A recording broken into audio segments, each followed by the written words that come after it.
За тэгэхээр өчигдөр үндэсний аюулгүй байдлын зөвлөл оюут толгой асуудлаар хуралдлаа. За тэгэхээр эндээс бол оюут толгой өөрөө Монгол улсын эдийн засгийн тусгаар тогтнол аюулгүй байдалд одоо ямар төвшөнд аваачсан ийм хулгай луур энэ орд дээр явж байгаа вэ гэдгийг өнөөдөр Монголын төр хүлээн зөвшөөрлөө. За 2000 онд анх гэрээ байгуулахад энэ луурын гэрээ байна. Монгол улсад нэгж төрний ногдол ашиг өгөхгүй. Гадныхан энийг банк санхүүгийн одоо мөнгө хүүлэлтийн системээр өндөр хүүтэй зээл өгөөд түүнийг хүүлэх маягаар хамаг баялагийг чинь хамаж авах юм байна гэдгийг хэлж байсан. За тэр үед манай төр харамсалтай нь нөгөө талд байсан юм а. За өнөөдөр бол үнэнд гүйцэтгэж баялаг гараад 13 жил боллоо. Энэ хугацаанд 21 тэрбум $, баялаг экспортлсон боловч Монгол улсын эзэмшиж байгаа 34% нэгж төрний ногдол ашиг олсонгүй. За яг энэ гэрээг яг одоо өөрчлөхгүй бол одоо энэ цэнхрээр 70 дуурхайн баялаг. Өнөөдөр энэ 70 дуурхайн баялаг чинь ил уурхаагаас 3-аас 4 дахин олборлолтын хэмжээ нэмэгдсэн. За энэ цөм баялаг руу ороод яг энэ гэрээгээр явхад дахиад Монгол улс нэгж төрний ногдол ашиг авахгүй өнгөрсөн 13 жилийн гашуун түүхийг давтах гэж байна. За Монгол улс бүх үр зээлээ өдөрт 15 тэрбумын зээлийн хүү төлсөөр хагаад 2037 онд бүх үр зээлээ төлж дуусаад ногдол ашиг авна гэж байгаа. Тэгвэл энэ 70 дуурхайн гол цөм хэсэг чинь 2037 он гэхэд аль хэдийнэ дуусчихсан байх болно. Бид нар энэ том баялагаасаа нэгж төрний ногдол ашиг авахгүйгээр ингээд энэ баялагийг борлуулсан мөнгө нь бүгдээрээ Rio Tinto-гийн гадаадын банкудаас болон өөрийнхөө хамаарал бүхий компаниудаас авсан зээлийн хүүг дарахад зориулагдж байна. Мөн үйл ажиллагааны зардал зориудаар өсгөөд мөн л хамаарал бүхий компаниудаа өндөр үнийн дүнтэй бүтээгдэхүүн үйлчлэгээ худалдаж авах замаар зардлаа өсгөөд эцэст нь ашиг гарсангүй. Тийм учраас 34% эзэмшигч Монголын талд ашиг хуваарлахгүй гэдэг схемээр энэ баялагийг дуусгах гэж байна. Тийм учраас өнөөдөр бид нар нэг ч өдөр алдахгүйгээр энэ гэрээг одоо өөрчил Монголд ашигтай бай гэдэг ийм шаардлагыг тавьж байгаа. За тэгээд тухайн өнөөдөр одоо та бүхэн харж байгаа бид нар 6 сарын 9-ний өдөр анхны чагсаалыг хийсэн талбай дүүргэсэн баг. За тэн дээр одоо анхны шаардлага юу байсан гэхээр ерөөсө ганцхан шаардлага тавьсан. Үндслүүдэд бичээд оюут толгойг зогсоох хүртэл арга хэмжээ аваа гэдэг шаардлагыг төрийн 3 өндөрлөлт өгсөн. За энэ дагуу үндэсний аюулгүй байдлын зөвлөл хуралдлаа. Өнөөдөр сайд нарын сангийн сайд байсан хүний, уулуурхайн сайд байсан хүний амнаас өнөөдөр энэ оюут толгойг зогсоох хүртэл арга хэмжээ авч иж энэ гэрээг өөрчлөнө гэдэг энэ үгүүдийг ярьж эхэллээ.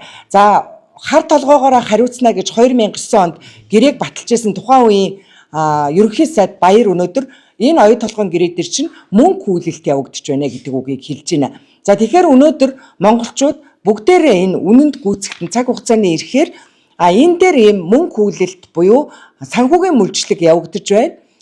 Баялагын эзэн Монгол улсад нэгж төрний ногдол ашиг өгөхгүйгээр дэлхийд 4-д орж байгаа энэ том уурхайг нь Rio Tinto гэж үндэстэн дамнасан компани дээрэм хийгээд аваад гарах гэж байна гэдгийг өнөөдөр төр засгийнхаа төвшөндч ард түмнийхээ олон нийтийнхээ хувьд за мөн одоо шийдвэр гаргах төвшөнд бүгдээрээ өнөөдөр санал нэгтэй болсон. За өнөөдөр Rio Tinto-гийн одоо зэсийн туузын дарга болон зэсийн группийн захирал нэрээд одоо сангийн амнаас байгуулагдсан зээлийн хүү бууруулах ажлын хэсэгтээ хилцээрт орж байна.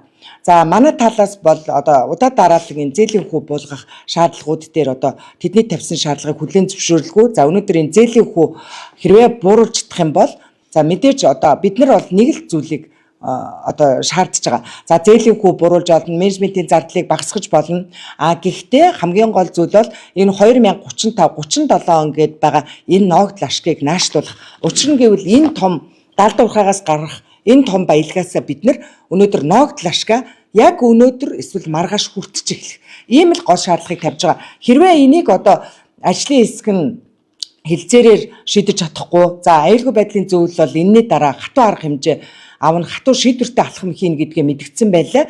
За тэгэхээр үндэсний аюулгүй байдлын зөвлөлөөс ямар нэгэн шийдвэр гарахгүй бол ард иргэд нь өнөөдөр шийдвэртэй алхмаа авна. Учир нь гэвэл энэ газрын баялагч өөрөө үндсэн хуулиар газрын хэвлэлийн түүний баялаг нийт ард түмний өмчөө гэд хуульчлаад өгсөн учраас баялагын эзэд нь бид нар байхгүй юу? Ард түмэн бид нар.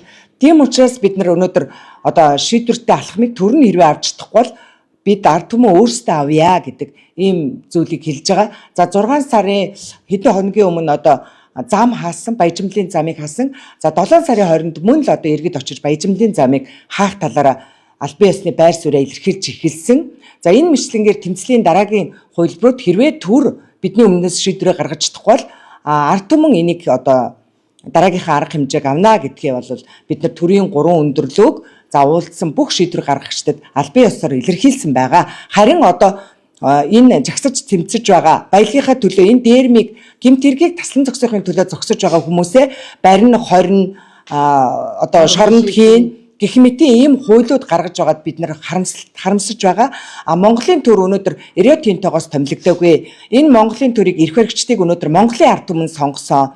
Сонгосон өөрсдийг нь тэр эрх мэдэлд хүргэсэн хүмүүстэй эргээд үйлчлэхийн оронд тэр ард иргэдийгээ одоо 20 цагт нь торгон зөрчлийн хуулиар арга хэмжээ авна гэдэг ийм хуулиудыг баталж байгаа энэ засгийн газар ийм шийдвэр гаргаж байгаа хүмүүсийг бол бид нар цэвэр Rio Tinto-гийн талд үйлчилж байна гэж үзэхээс өөр аргагүй байдалд хүрээд байгаа шүү гэдгийг бас хэлье.